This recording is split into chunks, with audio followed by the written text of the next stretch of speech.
Hello, my name's John Beauchamp, and on behalf of the Warsaw Rising Museum, it is a great pleasure to welcome His Excellency Mark Brzezinski, the Ambassador of the United States to Poland.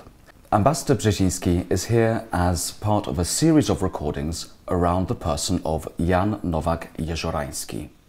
This recording is part of a series made by the Warsaw Rising Museum as part of celebrations surrounding the Courier of Warsaw Medal, which was founded by the museum in 2023. The first laureate of the medal was awarded to Mr. Daniel Fried, a former ambassador of the United States to Poland. On the 21st of January 2024, there will be the second edition of the Courier from Warsaw Medal. It is a great pleasure to have you here, Mr. Ambassador. Thank you for having me, John. And I would like to ask you, just to get the ball rolling, the relationship between your father and Jan Nowak-Jeziorański. I mean, how did that come about? Their relationship was of two Poles cast to the West by World War II, both working in their own ways, using their own platforms to try to help free Poland from the captive nations community. Jan Nowak-Jeziorański as head of Radio Free Europe, and my father first as a scholar and then as National Security Advisor to the President of the United States under President Carter. And so they came together around shared goals, but they also quickly became like blood brothers. They would speak on the phone literally every day in Polish language. So my brother, my sister, and I would come home from school, and like you could set a clock to it. Around 6 p.m., my father would sit down in his chair in the living room, pick up the phone, and call Jan Nowak-Jeziorański in Annandale. They were professional collaborators. When my father was National Security Advisor, Jan Nowak-Jeziorański was hired by the National Security Council at the White House as a consultant to inform and advise the White House on developments in Poland, especially related to the emerging solidarity movement in the late 1970s, which became a specific focus of the Carter administration. And I remember my father coming home and having dinner with his family and describing that he literally signed off on the papers to smuggle blocks and blocks of American dollars into Poland to support the solidarity movement, to support their struggle against communism, and how powerfully moved he was by the Polish people.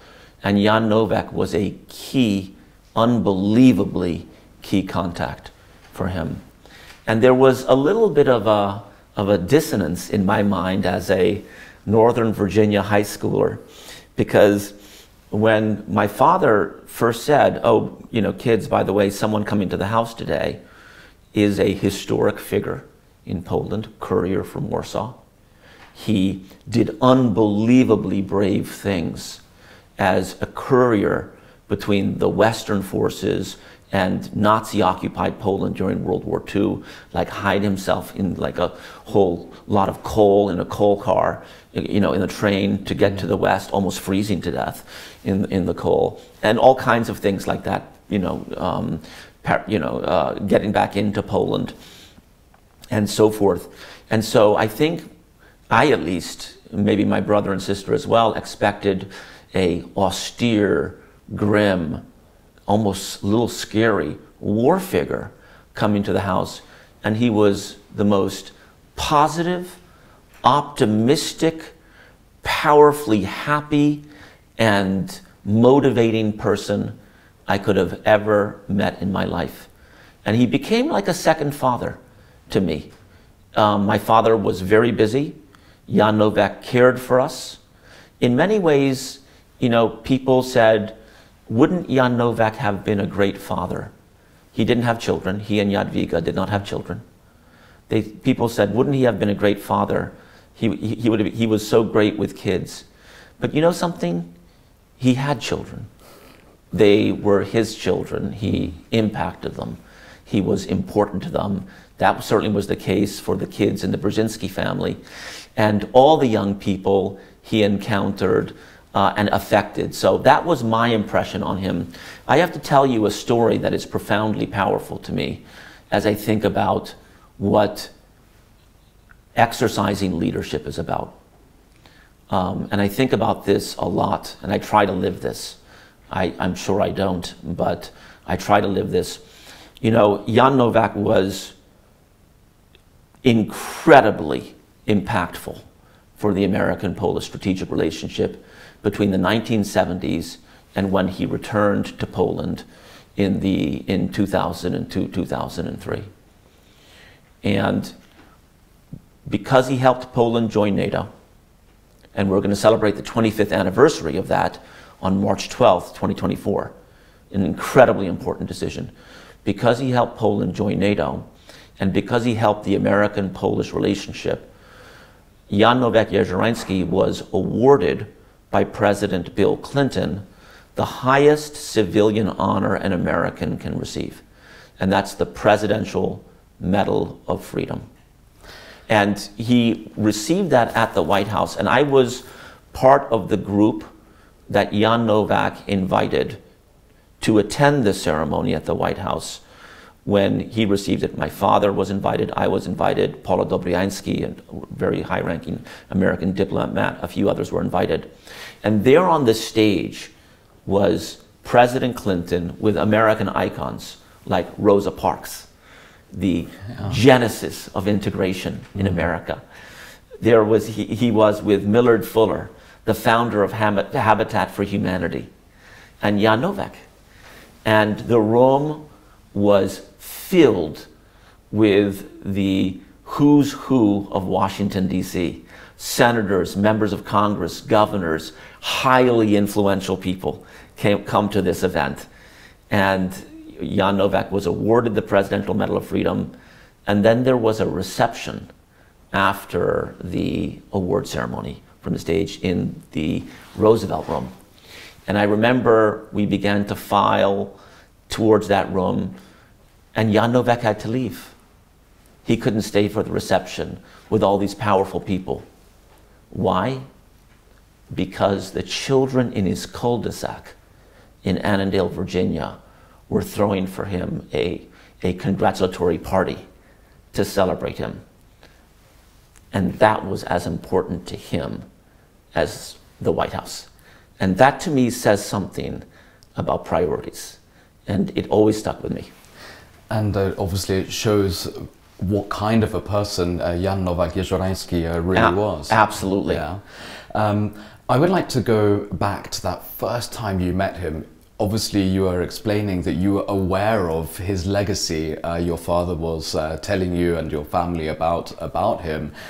When you first met him, what were your initial impressions? I mean, you were saying that you were expecting a kind of regular, almost a kind of buff army guy. Yes, exactly. And then suddenly in comes this gentleman, right? Yes, yeah. What were the first, do you remember his first words to you? I don't remember his first words, but I absolutely remember his disposition. And his disposition was one of kindness, was one of engagement, of empathy, of wanting to connect. This wasn't someone who the war had crushed, and it could have, and it would have been fine if that had been the case. But he was someone who was larger than that in many ways. And he was a very special person. And you have to remember, I mean, we were in our early teens, me, my brother and sister, so our knowledge level was pretty low of what history and things like that. But we knew that he had been a war hero during World War II, and that was therefore important. And so You know, you have to remember, John, he was as interested in us as we were in him. And he would ask us a lot of questions about our lives in school, and was very real and terribly down to earth. An incredibly decent man, I have to say. I was going to ask, if I may interrupt, Mr. Ambassador. I mean, you met Jan Novak more closely while walking in the Blue Ridge Mountains. That's right. And what kind of conversations? Obviously, I have a feeling when I go walking in the mountains in Poland, let's say across the Tatras, it's a great way to relax and kind of open the mind, free the mind, and get a conversation going. Right. So I can imagine you with Jan Novak, let's say having a conversation, being in the open air, right, in the mountains. What kind of things were you talking about? What were you were walking down a path, and I'm sure the conversation took a few turns as well. It did, and I have to emphasize that he would drive the conversations as much as we would, and he would ask questions about our lives, our struggles, what we wanted to do. Of course, we would ask him a little bit about Poland and history and so forth, but it wasn't really about that, John. This was a person who was truly connecting with someone where they find them. He didn't come, you know, it was, for a kid in their early teens, there's only so much capacity to talk about history and politics and this type of thing. It was really mostly about life and this type of thing. And he was terribly empathetic. I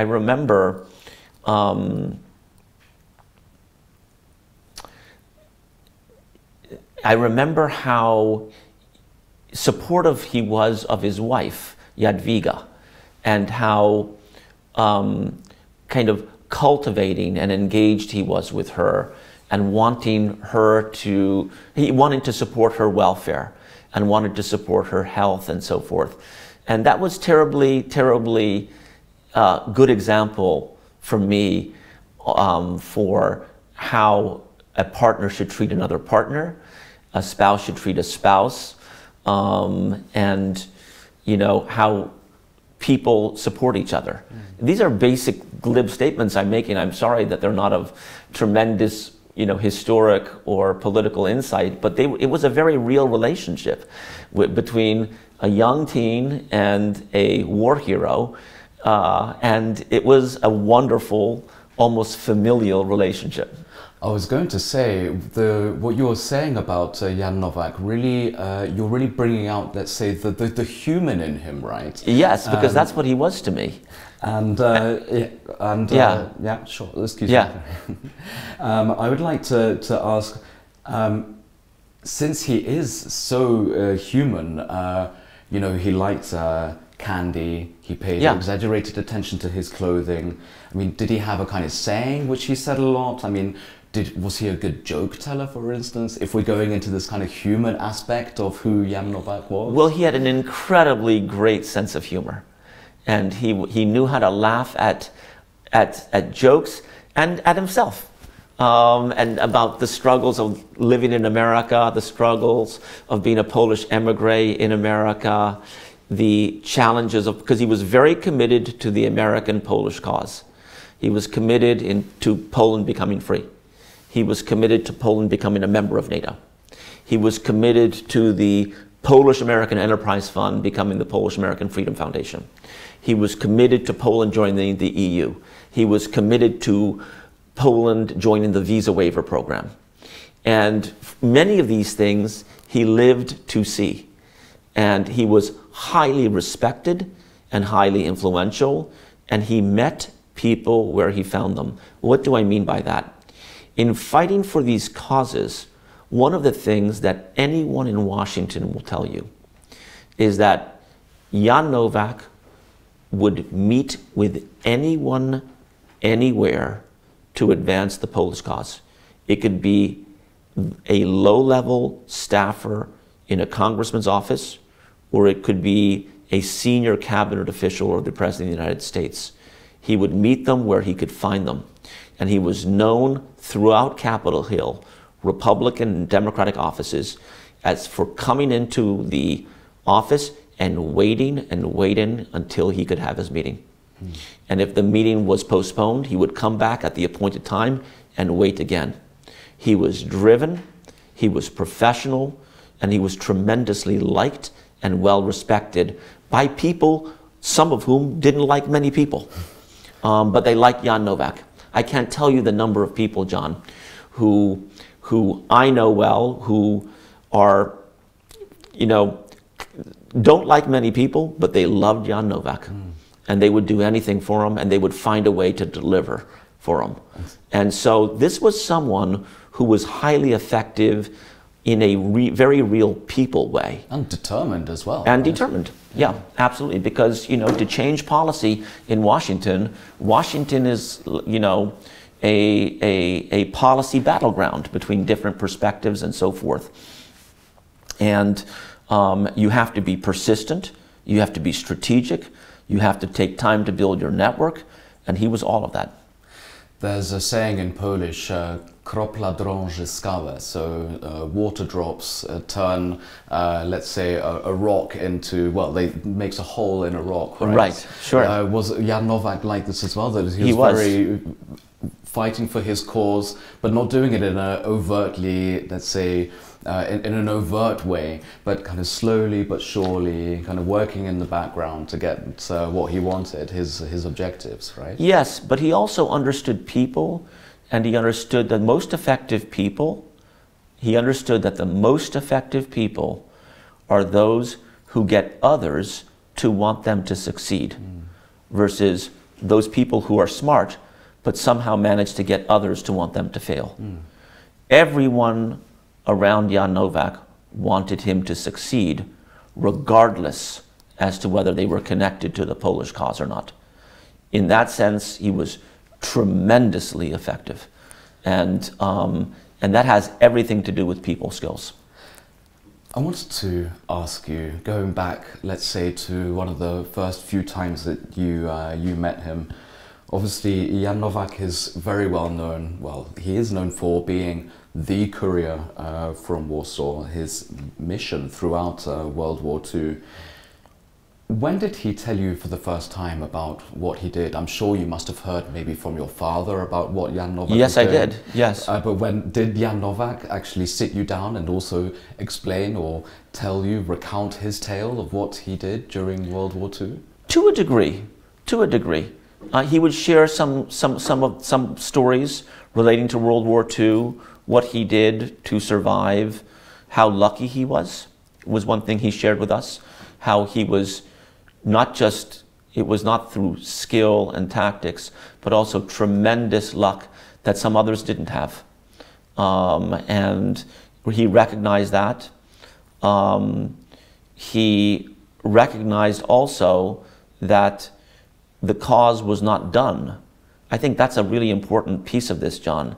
He was not Jan Novak was about seeing through effective change, was what I draw from him.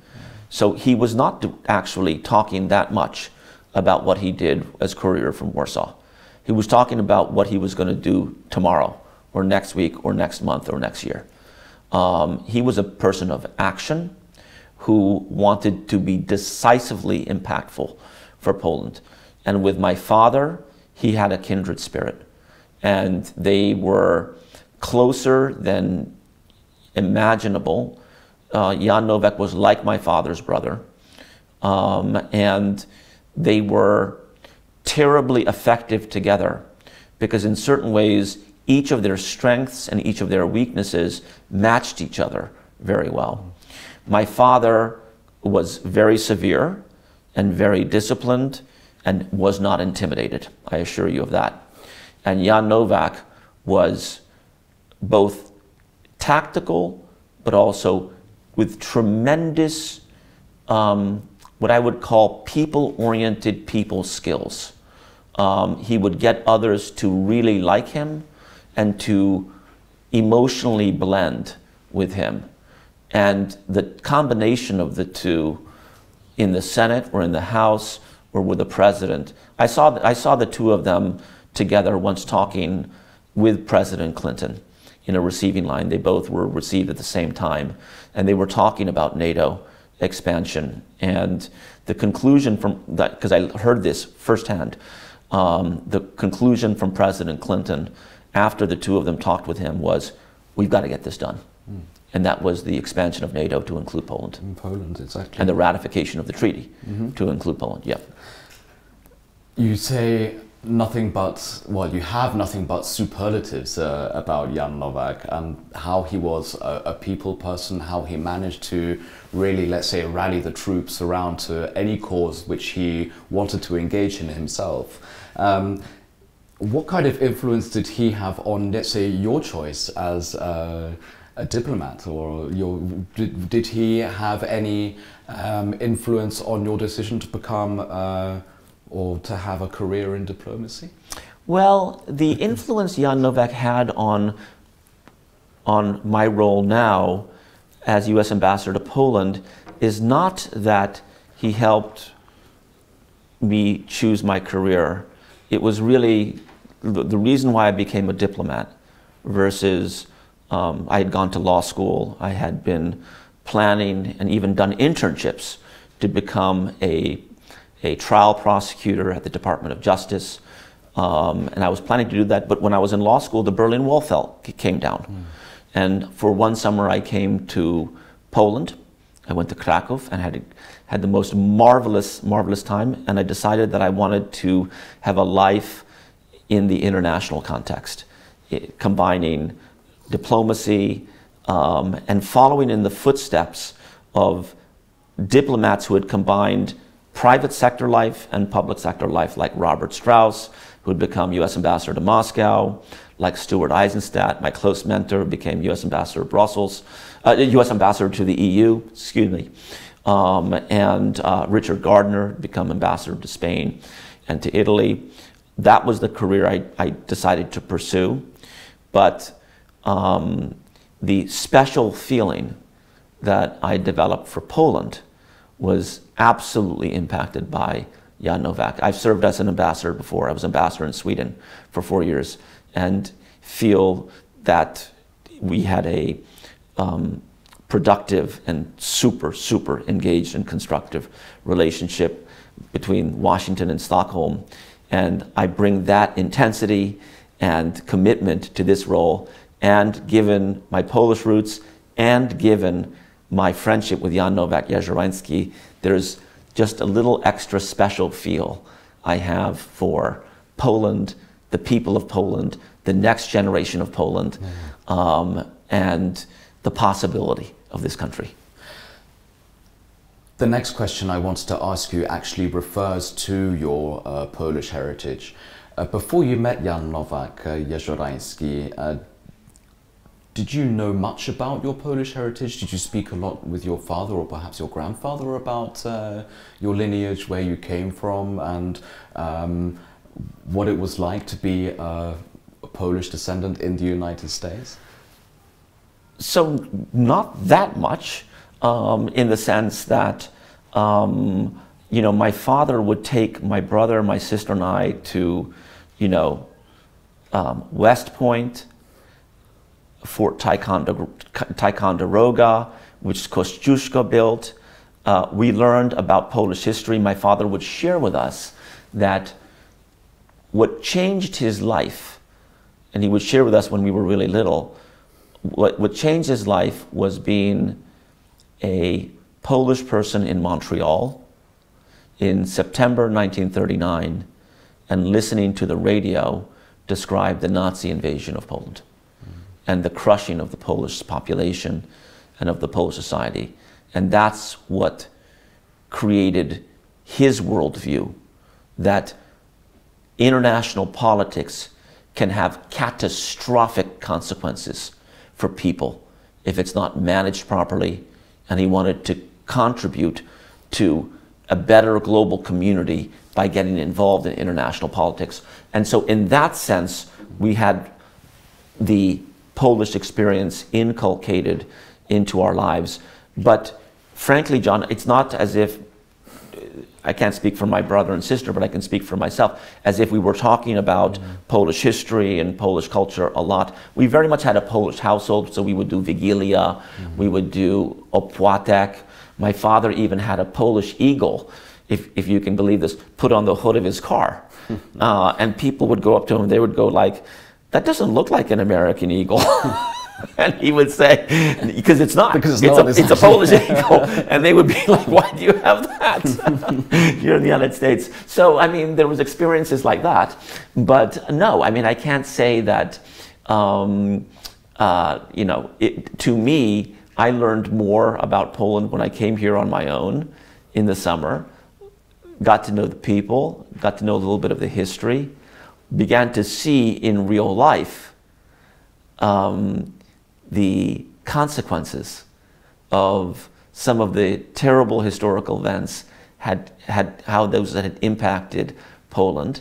And, you know, so that is how I was informed. Yeah. And so I would like to ask you, well, it's amazing to hear what you're saying about Jan Nowak. Jumping forward now to 1989. Right.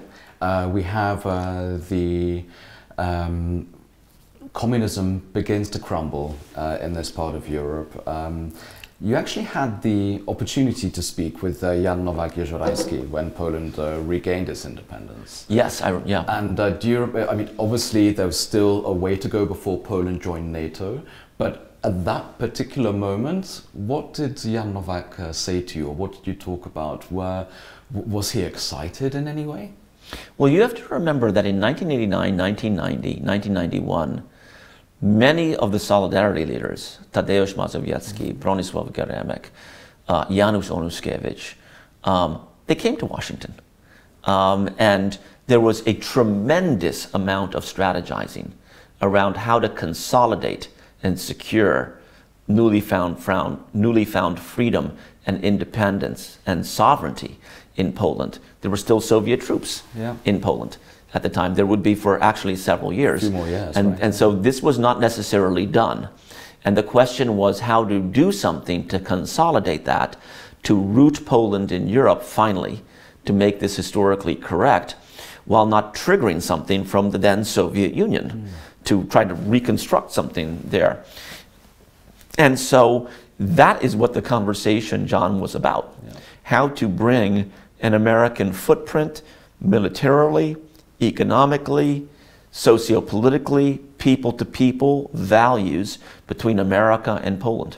And that's where the Polish-American community is to be saluted. Because, you know, there are over 10 million Polish Americans. And the Polish-American community had as its organizing agenda the independence and sovereignty of Poland. And they were locked on that politically, financially, economically, and did all they could to wrap Poland into the West. Jan Nowak was at the very much the leadership of that, working with the Polish-American community to communicate effectively to members of Congress and senators who previously did not know that much about Poland, but became leading champions of Poland, like Senator Hank Brown from Colorado, became a leading champion for bringing Poland into NATO. And not everyone wanted Poland to be in NATO. There were many, many highly respected people against Polish membership in NATO. And there's nothing wrong with that. People with principle can disagree. But it was, no question, a call to action, if there ever was one, led by Jan Nowak, also my father, to drive this forward. I would say that of the two, Jan Nowak had more of the political instinct and the mass people instinct, and my father was like a tactical surgeon in terms of strategic policy. And the two of them were formidable advocates for Poland in Washington in the 1990s. And that's to the benefit of, I think, everyone, because today Poland is in NATO, and can you imagine in 2023 if Poland was not in NATO today? Yeah. How anxious and uncertain it would be. Today we see in 2023 that collective defense works. Jeziorański exchanged almost 400 letters with your father. Did he keep in touch with you as well? yes, we would talk by phone a lot. Okay. We didn't write letters to each other, and so it's the generational yes, shift. Exactly, right? Yeah. Exactly, and our communication was more by phone or in person, you know, you have to remember, you know, this is generationally different, and more on what's happening in Washington, because I was a young person oriented to Washington, oriented to America. So what was happening in America and how to make progress as a young person in America. And so that's the way it was oriented towards me. And I appreciate that. Mm-hmm. He met me where he found me, my brother where he found him, my sister where he found her. And, you know, you're saying that he was almost like you're saying that he's almost like a father figure to you. Did he actually give you also any fatherly advice? Absolutely. For life in general, right? Not just your career? Mostly about life in general, by the way. Yes. And about Jan Novak gave me all kinds of advice that pertain to the twists and turns of life. And you know, there are setbacks and there are disappointments. And there were many different ways Jan Novak picked up the phone, called me, and chatted with me, and gave me the advice that he could. Is there any particular, let's say, nugget of advice which you still remember now, or that you still heed by? That I want to share? Yeah. Okay, which you can share, right? Let's see.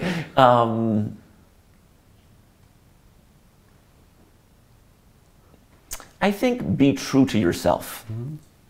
Be true to yourself, and I think I'll just leave it at that. Yeah. Yeah. Yeah. Yeah. Please tell us about the moment that you learned of Jan Nowakiem-Jeziorański's death. It was after Jan Novak had returned to Poland. And, you know, Jan Novak, when he left Washington to return to Poland, the lead editorial in the Washington Post one day was that Jan Novak leaves Washington to return to Poland. I assure you that's unusual. There's a whole op-ed on it, right? So, no, a whole editorial. A whole editorial. Yeah, which means that the editorial board of the Washington Post did it. Wow. That should tell you something about his impact. Mm-hmm. It's not often that the Washington Post has an editorial that someone's leaving Washington. and there it was. That was the impact of this powerful personality. And he returned to Poland. My father visited him here many times as Jan Novak got older, sicker. I think he was staying at like a hospital or a hospice center associated, you know, here in Warsaw. And I do remember when he passed away, and I learned about it, and it was a source of tremendous sadness. But I have to tell you that I remember when Jan Novak's wife, Jadwiga, passed away. He was still living in Washington. And at St. Michael's Cathedral in D.C. was where the funeral was.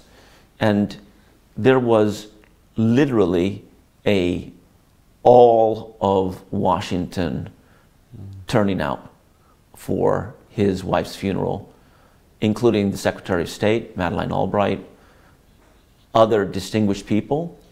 And it is important to know that Jadwiga did not really socialize. She was wonderful and a war hero herself, and held in highest respect. And the ceremony for her was also a reflection of the stunning respect with which Jan Novak was held in Washington. Because I suspect, I don't know this, but I suspect many of the people who came to that funeral did not know Jadwiga as well as they knew Jan Novak. And The cathedral, which is one of the biggest cathedrals you can find in Washington, was filled, and it was a powerful moment of respect for Jan Novak and his wife. So when he died here, there was the same outpouring of affection and memory of Jan Novak in America. Speaking about that now, is there any particular memory of him which comes to mind? Well, I have so many memories of him. Perhaps this is a very simple memory, but Jan Novak found his place and his influence in America through strength of personality, through a way of sharing an understanding of Poland that was internalizable. You can internalize it and understood by people who had no connection with Poland. His ability to communicate and relate with people were as powerful as his war-fighting skills. He was, of course, a warrior. We know that. But he was also a formidable communicator. And not just on radio, in person. And he would meet people where he would find them, and he would generate respect and love and support. And he was able to definitively make a difference on the American-Polish relationship through that power. Being the US ambassador to Poland is obviously a great challenge, yet an honor at the same time. It is, yeah. Do you find that your role is a continuation, let's say, of Jan Nowakiem-Jeziorański's mission or legacy? Well, that's a really kind question, actually. And I don't think that I would arrogate what I try to do as remotely comparing to what he did. But I will say that I learned a lot from that man in terms of the power of communication, of openness, of bringing people into common cause, which is an art. And I'm still trying to perfect it, but I can tell you he was a tremendous influence on me, and I feel that the American-Polish relationship today is stronger than it's ever been, because we have never literally done as much together as we're doing right now. With thousands of American troops here, a massive humanitarian support underway in Poland for refugees, with business between the countries that is virtually unprecedented, with democratic civic activism being demonstrated by the Polish people in an impressive way. It's an incredible time to be in Poland, and I think Jan Novak would be terribly proud. Mr. Ambassador Mark Brzezinski, it's been a pleasure to talk to you. Many thanks for being here with us today. Thank you, John, for the questions.